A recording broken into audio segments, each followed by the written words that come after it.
Assalamualaikum warahmatullahi wabarakatuh. Saya Nur Iman Kaisha binti Muhammad Ami. Dan saya Nordana bin Azam. Kami dari kru TV PSS Separatu akan melaporkan kejohanan catur MSS di Jerantut. Mari sama-sama kita saksikan kemeriahan program tersebut.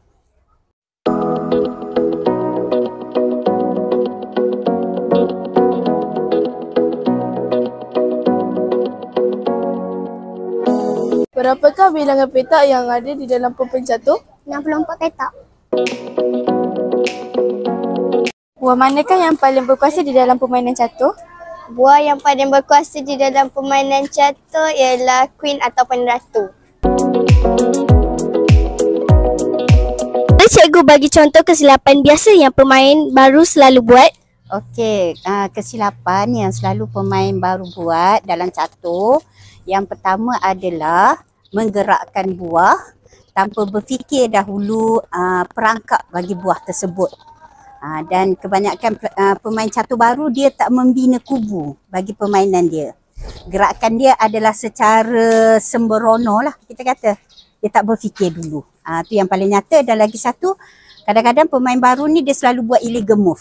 Maksudnya gerakan yang tidak dibenarkan. Teragak-agak masa gerakan buah dan tak yakin masa bermain. Dia kadang-kadang dia confuse.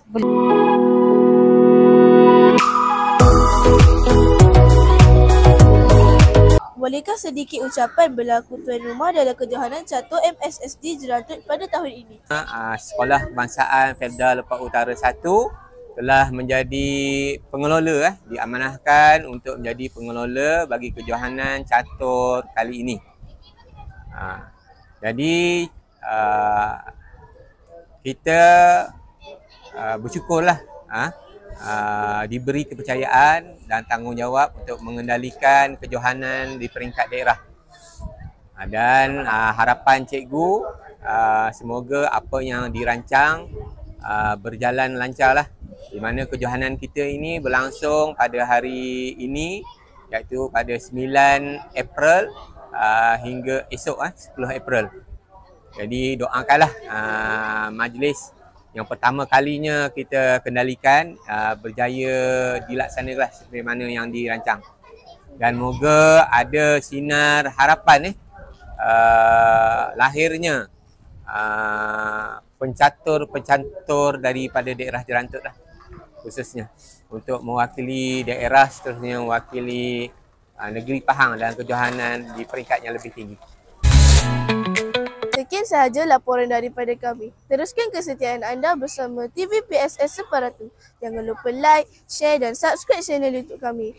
Jumpa kami di episod akan datang. Assalamualaikum warahmatullahi wabarakatuh.